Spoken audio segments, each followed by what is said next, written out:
what did you do between closing the seed and, kind of raising the A? What kind of gave you the momentum? What kind of metrics were you, sharing and hitting?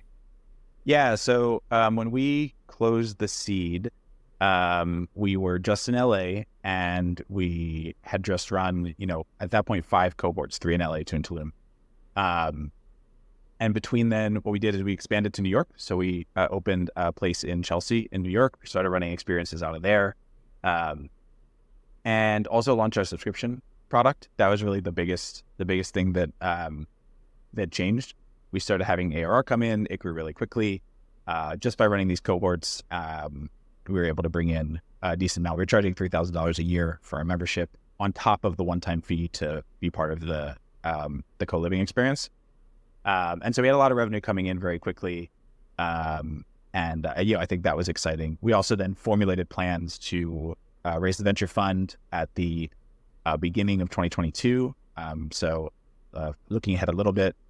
And the way that was structured was that the fund, actually, the majority of the carry from the fund funnels back into the Launch House Inc. entity, with my fellow GPs and I getting like a small slice of it, but the vast majority going to Launch House.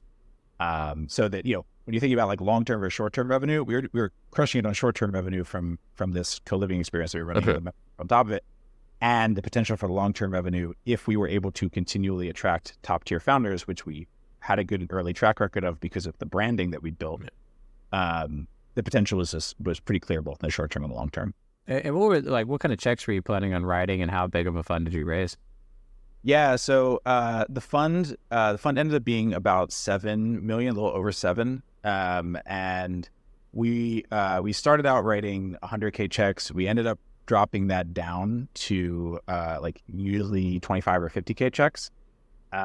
We just changed our strategy between wanting to own more of the company versus wanting to take more shots on loan. Gotcha. And did that coincide with the Series A? Was that separate of the Series A? It was soon after the Series A. Gotcha. It was around the time we announced the Series A. We had started raising the fund at that point. Gotcha. And so tell us about the A. What was the strategy to go to market? Was it already kind of pretty easy? Like you already had term sheets coming your way? Like what was it? What was the A like? We actually weren't planning to raise the A when we did. We had a plan to wait a few more months before we even considered it, honestly. But we built such a strong connection with Andrew Chen at A16Z. He was one of our first 100 followers on Twitter back when we were in Tulum. He'd been following the project for quite a while. And after being in LA for about 6 months, we connected with him more closely and brought him out to the house to do a fireside chat, meet the community members.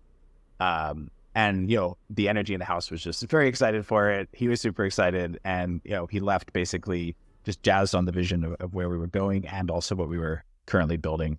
We were trying to disrupt Y Combinator. We're trying to create a new type of accelerator community for founders. So I think that vision was super exciting, especially based outside of San Francisco, where we could prove out that this can be done anywhere. No, well said. So how much did you guys end up raising in the A? It was about 12 in total, 10 of which came from A16Z. Gotcha. So around 15 million in equity financing for Launch House, plus the 7 million, for the fund. So some sizable numbers, in a very short period of time. I remember, when all this was going down, there was a lot of excitement about you guys. There was a lot of press news, and you guys were crushing it on content.